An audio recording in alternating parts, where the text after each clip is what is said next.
Hey guys, it's Phoebe. Just gonna do a quick 32-week update. Unfortunately, I totally missed out on doing a 31-week update like I intended, but I am using my camera, so I am gonna try to make this quick. My birthday's coming up, so I'm actually getting ready to celebrate that. I'm really excited. 32 weeks, whoops. The kicks are extremely strong. I guess I'll do a little update 32 week. I just turned 32 weeks like a few days ago. I'm just kind of in the, almost at, sorry. I have my rabbit out, so I'm a little distracted right now. My rabbit's out. I let her have some outside time. If you don't remember, I did say that I had a bunny who actually broke her back, and she's a little more mobile these days, which is great. She's actually doing pretty good. She's pooping and peeing regularly, which is like exactly what we wanted. Let's just put it this way, like things could have been a lot worse. They were expecting her pretty much to not be able to use the bathroom on her own or be able to feed herself. They were telling me I'm gonna have to like squeeze her pee and poop out. But she's able to go to the bathroom on her own, which is so great, especially since I'm pregnant. The kicks are extremely strong. It actually really hurts in my ribs right now. I'm assuming he's probably going head down. It's to the point where if I lean forward, like, sometimes I get stuck and my ribs just, they get really tight, and I don't know if he's just, like, pushing up so high. So it's just incredibly strange that these kicks are so much worse than it was with my daughter. Like, yeah, they definitely did bother me. I remember being like, oh my god, she's kicking me, but this is definitely worse. Like, it hurts, and I'll lean forward and I'll just get stuck and be like, ow, ow, ow, ow, ow, ow, ow, ow.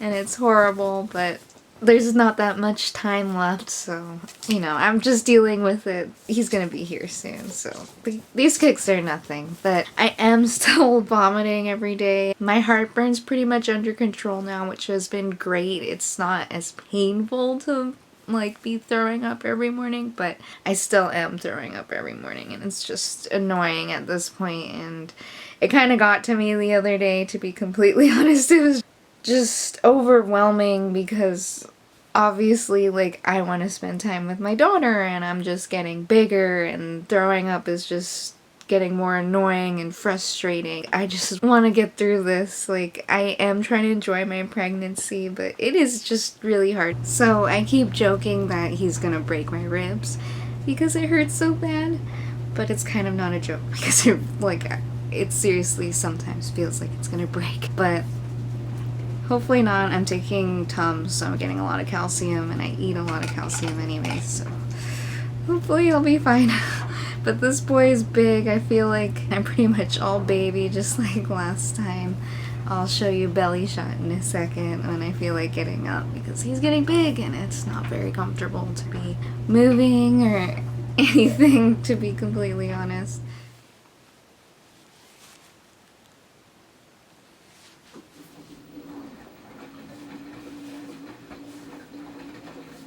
My 32-week belly.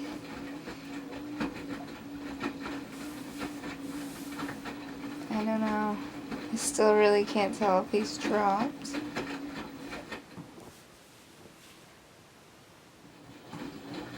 Yeah, it's just, he's big, and like I keep saying, I just feel bigger and bigger every week. It's just really true that he just is big, and that's all my partner keeps saying to me too. He's not calling me fat, he's just like, that baby is big. Our daughter was not that big. He doesn't remember being able to see the movements as well either. He's gotta be a big boy. I don't know, I haven't had an ultrasound in a while. I can feel it. My body feels like totally different. My daughter was definitely like an average sized baby, and I had pains and aches. But this is more intense. I'm a little worried, and I've always heard boys are bigger, so, and I definitely can agree with that right now. He is also digging into my hips. Back when I did have an ultrasound a long time ago, when he was pretty tiny and just mostly at the bottom of my belly, he was like hiding behind the placenta in my hips. If I massage my hips, I can feel him move out of it. So I'm just like, you are just just crushing me a little bit there, buddy. Sorry, my hair is a mess. The weather has gotten a lot warmer and it is sort of humid where I live, so it just went like But anyways, like I said, the weather's been nicer, so I've been exercising a lot with my daughter, which has been really fun, because before with the rain, it just was not that great out here. We were just completely confined to our house, and I was just not willing to like hike up and down a huge hill in the rain and potentially falling, which would hurt so bad, pregnant. And anyways, it's so beautiful now, and we've been taking walks almost every single day, and it's just been so great. And I'm trying to keep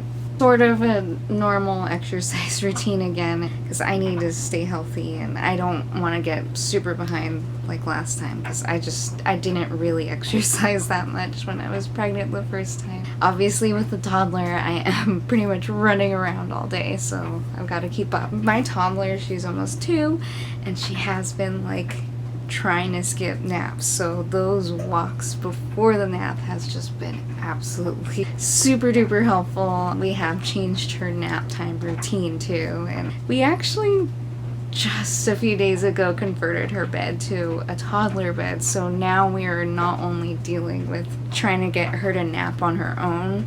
We were already doing that, she was doing really great with that, but now we are dealing with her putting herself to sleep in her own bed by choice, and she has been falling asleep on the floor a little bit, and has been those days where she just completely just won't go to sleep, and she opens the door and just walks out and is like, Mama, Dada. Obviously after a certain time we don't want her to go to sleep, so we have been skipping naps, but we have been attempting, we're not giving up. At nighttime we have been able to get her to sleep in her own bed by choice, which has been so great. It's like this huge transition, and definitely walking before we do it is, I think, really helps wear her out, because she's a toddler. She's got so much energy, and bed is never easy. Sorry, that is not my kid. That is my cat. That is the cat that sounds like my daughter. It's just, it drives me kind of nuts, because sometimes when I'm sleeping, I think, I'm like, oh no, she's awake. It's totally just the cat. Meow. Leela. I have been having a lot of tailbone pain. Like I said, he's heavy. I unfortunately did have to pick up my daughter a lot the other day, and it just triggered back pain. Almost like how I felt when I was in labor. And I'm just like, oh no. First off, but I have been doing a lot more exercises this time, more specific to strengthening my pelvic area and my tailbone, because I actually did need physical therapy after giving birth to my daughter because my back got so bad. I'm trying to just also keep up with that along with exercising, because obviously like I'm walking a lot. I'm getting a little sore from walking. And walking up a hill kind of puts a lot of pressure on the hip area. I watched this great video. This woman had a lot of great tips on what to do if you're pregnant and have pain, and it's been so helpful. The pain's actually better than last time, which is so great. Like, I had no idea what to do last time. I didn't know you could do anything to relieve the pain from your tailbone. I've actually been more aware of what to do. It's so helpful, like using the belly band consistently, using the pillow, and not unevenly distributing my weight on my hips.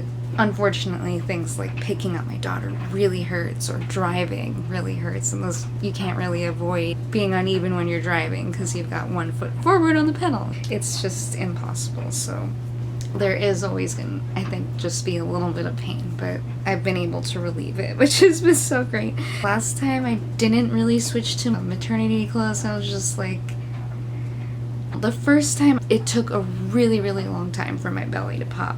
So that was the other deciding factor for me not buying very many maternity clothes. I just sized up in some things and wore some bigger clothes I had because like it fit, and then I was like, in 2 months I'm gonna probably start going back to my regular size, which of course didn't happen. Anyways, this time I really needed maternity clothes. It's really uncomfortable to even wear a size bigger than I usually do. My belly's just really big. I've heard that it's, it's because my belly's already used to being stretched out, but it's fine, and I'm loving living in maternity clothes. It's so comfy. I should have bought more maternity clothes the first time, honestly. I would have been way more comfortable, but whatever. I really only needed them the last month or two. I am feeling a lot of Braxton Hicks contractions. They're a lot stronger than last time too. I don't know if it's just because this baby is bigger. I read that it's more common to feel them the second time around. I barely noticed them the first time. They're a lot more intense this time, and I can definitely tell it's not real contractions still, even though I really need to go over my birth story because it's really hard to explain all of this without explaining my birth story. Anyways, the Braxton Hicks contractions, they only seem to distract me for 20 seconds, and then everything goes back to normal. They're just really not that bothersome. I'm definitely feeling like my body's getting ready, but I've also been trying to keep myself relaxed so I don't push myself into preterm labor, because I'm extremely afraid of doing that. I want to keep this baby in here as long as possible, just because I don't want my baby to have to spend any time in the NICU. I mean, it's totally fine. It's normal. Honestly, I would have no problem with it normally, but because of the COVID regulations, I wouldn't want it to be a situation where my boyfriend and I can't visit the baby together. And also, I want to bring my baby home as soon as possible to meet his sister. That's the other thing. I really, really don't want to have this separation between them, because I want them to be really bonded. And obviously I'm not gonna force them into loving each other or whatever, but I feel like those first few days after birth, she needs to be able to see him to really understand the situation. We have been preparing her for the baby. We've been reading her lots of books. I've been explaining to her that there's a baby inside my tummy. We just remind her over and over and over again that there's a baby. It's just a daily thing that we like to tell her, say hi to the baby or kiss the baby. We don't really fully know if she completely understands. I'm really hoping. She seems like she really understands what's going on in the books that we've been reading her. It makes me really excited that she's baby, and it's so cute. We won't really know until the baby comes, but I'm assuming it's just gonna be this really interesting transition period. But I'm excited for it. I'm ready for it. I'm so ready for it. I don't know. I'm just so excited. I only have 8 weeks left, so this time is just going by so fast at this point, and I'm just trying to enjoy it. Sorry if there's any noise in the background. My laundry is going right now, so yeah, sorry about that. It's really loud. So the other reason why I am sort of worried about the baby coming early is because my daughter, who was my first, she came 2 weeks early. At 2 weeks early, they're full term, so she didn't have to stay longer or anything. So that was great, but like I said, I don't want him to have to stay longer than the one day that I'm going to be there. But I am less nervous about this birth. I guess it's just not as scary as the first time. The first time, I had no idea what to expect, and even though I am a little worried about the contractions being more painful this time, I don't know, I just was so terrified the first time. I kept being oh my god, I'm gonna have a baby. How am I gonna do that? How am I gonna squeeze a human being out of me? This time I'm not freaking out as much. I'm just more bummed out about my family not being there. I'm glad my partner's gonna be there, but not having the rest of my family there was not part of my plan, and I really, really want them there, and it's just really upsetting, but what can you do? Like I said, I am celebrating my birthday, and I was thinking about vlogging that possibly. We'll see how much energy I have, but that's pretty much my whole 31, 32 week update.